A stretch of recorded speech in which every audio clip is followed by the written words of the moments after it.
दोस्तों, यदि आपके घर में कोई पारिवारिक कलेश चल रहा है तो आप अपने घर में इस उपाय को कर सकते हो। लेकिन दोस्तों, इसके साथ ही मैं आप लोगों को एक एडवाइस देना चाहूँगी, कभी भी गलत उद्देश्य से हम लोगों को ये क्रिया नहीं करनी चाहिए।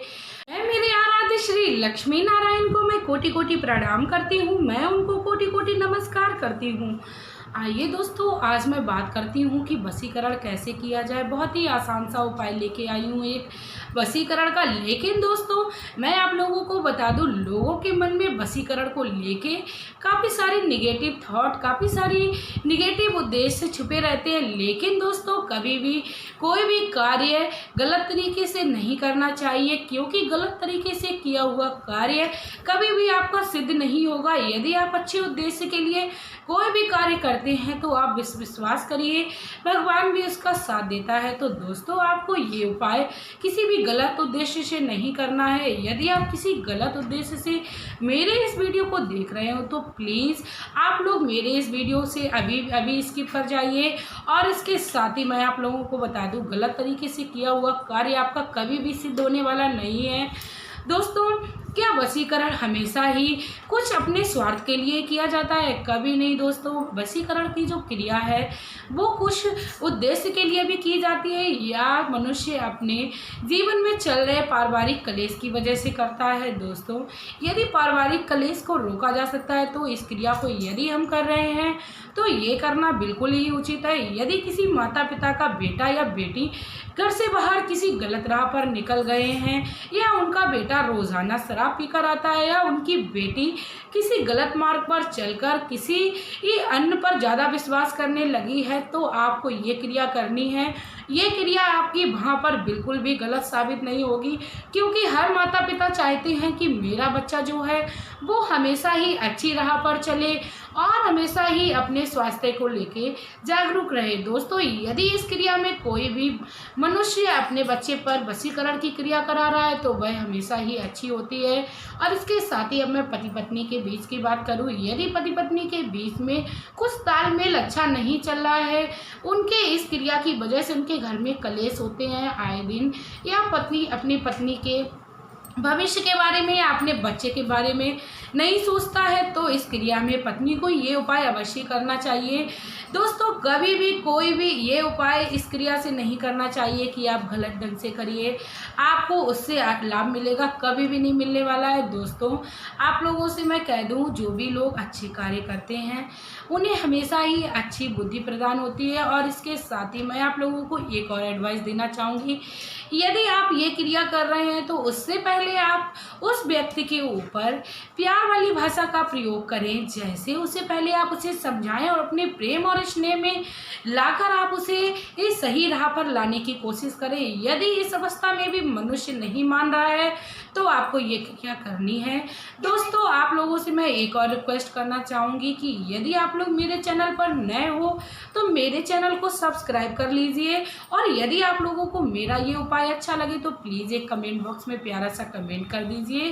और आप भगवान भोलेनाथ या किसी अपने आराध्य को मानते हो तो एक प्यारा सा कमेंट करके मेरे वीडियो को शेयर भी कर दीजिए। दोस्तों, अब मैं एक बात और कहना चाहूँगी कि आप वीडियो को बिल्कुल भी स्किप ना करें, क्योंकि आपको हर पॉइंट की बात सुननी है और आपको ये भी सुनना है आपको किस विधि से क्या उपाय करना है, किस दिन करना है और कहाँ पर करना है। दोस्तों, क्योंकि उपाय हमेशा ही उसके ठीक ढंग से करा जाए तो उसका लाभ अत्यधिक होता है। दोस्तों, और इसके साथ ही मैं एक बात और कहना चाहूँगी कि आप जब भी ये उपाय करने जाएँ तो आपके साथ कोई भी व्यक्ति ना हो, आप हमेशा ही उपाय जो है वो चुपचाप ढंग से करिए, तो आपको इसको अवश्य लाभ मिलेगा। आपको ये उपाय आग के या आंकड़े के पौधे से करना है, जो कि बहुत ही आसानी से हमें कहीं भी प्राप्त हो जाएगा। दोस्तों, यदि हम लोग आग के पौधे का ये उपाय करते हैं तो यकीन मानिए दोस्तों, आपको उसका अवश्य लाभ होगा। लेकिन दोस्तों, इसके साथ ही मैं आप लोगों से एक बात और कहना चाहूँगी, उपाय आप किसी भी विषय से संबंधित करिए, लेकिन दोस्तों आप लोगों को अपने मन में विश्वास रखना चाहिए कि मैं ये कार्य कर रही हूँ तो अवश्य पूर्ण होगा, क्योंकि विश्वास से किया हुआ कार्य आपका हमेशा ही सिद्ध होता है। क्योंकि जब आपके मन में विश्वास नहीं होता है, जब आपका मन ही चंचल हो रहा है तो आपके द्वारा किए हुए इन उपायों का कोई लाभ नहीं है। दोस्तों आपको अब मैं बताती हूँ इम्पॉर्टेंट बात, जो मैं अभी अपने टॉपिक पे आती हूँ। आपको क्या करना है, आपको सोमवार के दिन आकड़ी के पेड़ के पास जाना है। लेकिन दोस्तों आप लोगों को 1 या 2 दिन पहले ही आपको ये देख के आना है कि आकड़ी का पेड़ किसी एकांत जगह पर लगा हो, क्योंकि आप उसी दिन उस पेड़ को ढूंढे और उसी दिन उस क्रिया को करें, ये संभव नहीं है। क्योंकि दोस्तों इसको करने के लिए थोड़ा आपको नियम करना पड़ेगा। आप आकड़े के पेड़ के पास जाइए। याद रखिए दोस्तों, दिन जो है वो सोमवार का होना चाहिए। आप अपने घर से 3 चीज़ों को लेके जाएं।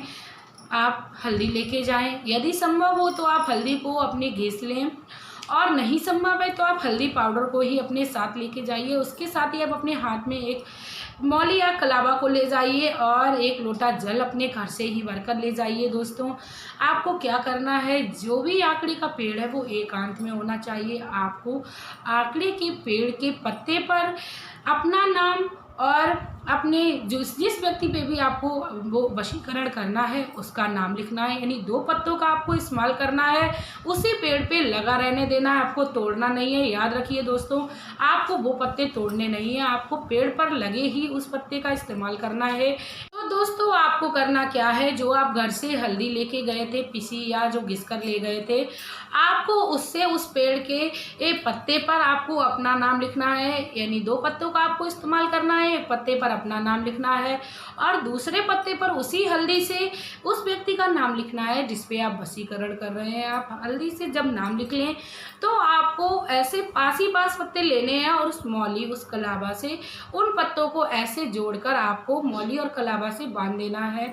जब आप इस क्रिया को कर लेते हैं, लेकिन दोस्तों आप अपने मन में ये भाव लाइए, हे वृक्षराज मैं ये उपाय कर रही हूँ, मेरे घर में जो भी पारिवारिक क्लेश चल रहा है उसके आप दूर करिए और उसको हमेशा के लिए मेरे घर में उस क्लेश को शांत कर दीजिए। आपको ये भाव रखना है, क्योंकि दोस्तों भाव से किया हुआ कार्य हमेशा ही सिद्ध होता है। तो आप भाव से ये कार्य करिए और जैसे ही आप उस मौली से उस दोनों पेड़ के पत्तों को कवर कर देते हैं, उसके बाद आपको जो 1 लोटा जल आप अपने घर से ले गए हैं उसको आपको उस वृक्ष पर ही चढ़ा देना है दोस्तों।